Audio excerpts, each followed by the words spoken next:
Okay, for part 2 of lab 20, we're building the Cmos push-pull. So this resembles closely the BJT push-pull. Remember, the BJT push-pull looked like this.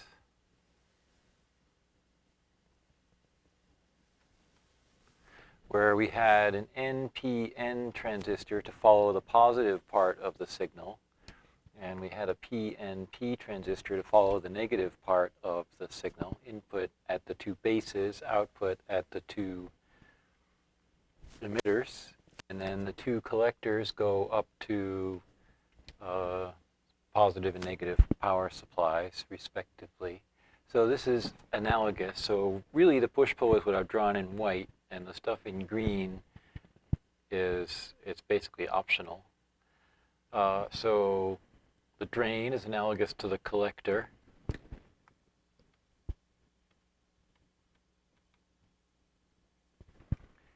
The gate is analogous to the base. The source is analogous to the emitter.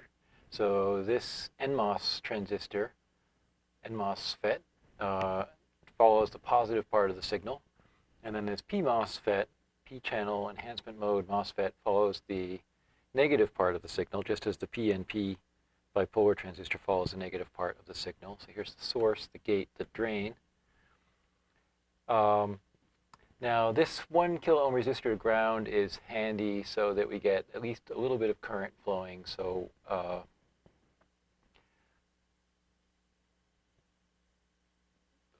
we can really be sure that the transistors turn on and the signal gets through. I guess I could see what happens if I leave that out, but I think it's kind of helpful to like get a little more of a signal going than you would get with the 10 mega ohm scope probe. I don't think this resistor is needed at all. I suppose you could look to convince yourself there isn't any significant current. In fact, you could make it much bigger if you wanted to. I'm not really sure why I tend to put it here. Maybe it's kind of to protect the inputs.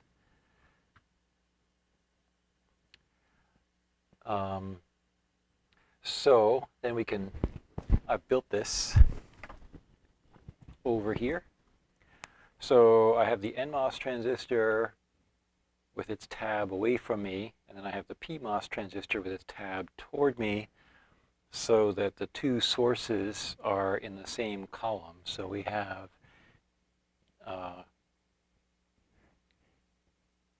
gate, drain, source, source, drain, gate. So the two gates are on the outside. So I have this little blue wire connecting one gate to the other gate. And then in the middle of this guy, his drain is connected up to plus 9 volts. And in the middle of this guy, his drain is connected to minus 9 volts. And then the two sources are wired together by virtue of being in the same column.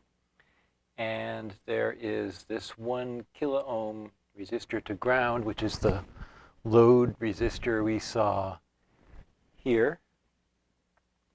And then I have this probably unnecessary resistor going into the two gates. And then over here, I have the recommended 100 ohm resistor to limit the current into the speaker. I don't have anything connected there. So this is coming out of where the two sources meet. So then we can listen to what it sounds like if we play it through a speaker. Before we do that, let's look at the waveflow. Yellow is my input signal from the waveform generator. Blue or cyan is, and I don't need the third channel anymore. Right. Okay, so blue or cyan is the output signal at the sources. You can see, right, so B threshold is like 2.5 volts. So it's a much bigger effect than the little diode drop you're accustomed to seeing for a BJT push-pull. And let me get the microphone near the speaker. So I have 440 hertz tone here, so and it's not going to sound nice and smooth and fluty. It's going to sound kind of harsh. Like, let me show you what I'm doing there. So I just plugged the speaker in here, and then the other end of the speaker is connected to ground. So this is going through the speaker, which you can't see. And then you can probably hear the kind of harsh sound. I think if I bypass that 100 ohm resistor, let's see if anything bad happens.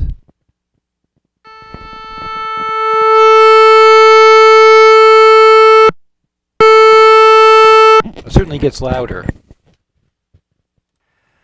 Just for fun, I wired up an op amp. In this case, I used an LF411 JFET input op amp.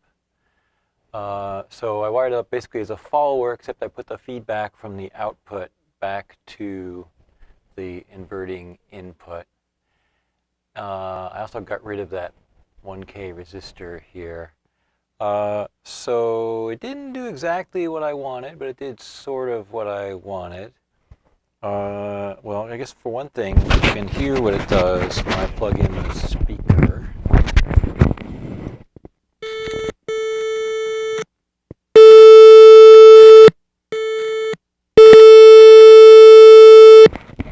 That sounds a little better.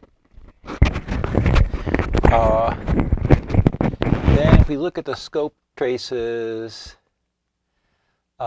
actually I got some nasty oscillations, like high frequency oscillations, and I tried putting little capacitors various places to try to quiet that down, and I did it for like about 2 minutes, and I wasn't able to find it, so I decided it was time to move on. I am curious, but not curious enough to tinker with it for too much longer. So you can see, so now the yellow trace is my input signal from the scope, and the blue trace is the output of the op amp itself. And you see, as expected, the output of the op amp does the little jumps to try to undo the extremely severe crossover distortion. And then channel 3 in magenta or pink or violet is the output of the push-pull. So it does look more like the input signal, but not perfectly so.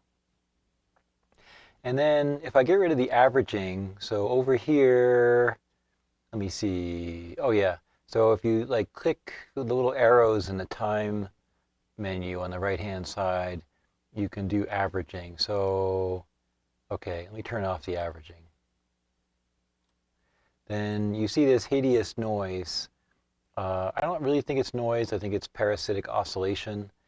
I think it would be fun to figure out how to get rid of that. Usually you do it either by doing a better job running your power supplies around, or by getting rid of high frequency feedback by adding capacitors various places. But my 2 minutes of trying did not succeed. So I'm going to just move on. But so I just said, okay, what the heck, I'll get rid of it with averaging. But yeah, I actually am curious, but I'm only on part 2 of this lab, so I have to move ahead, unfortunately.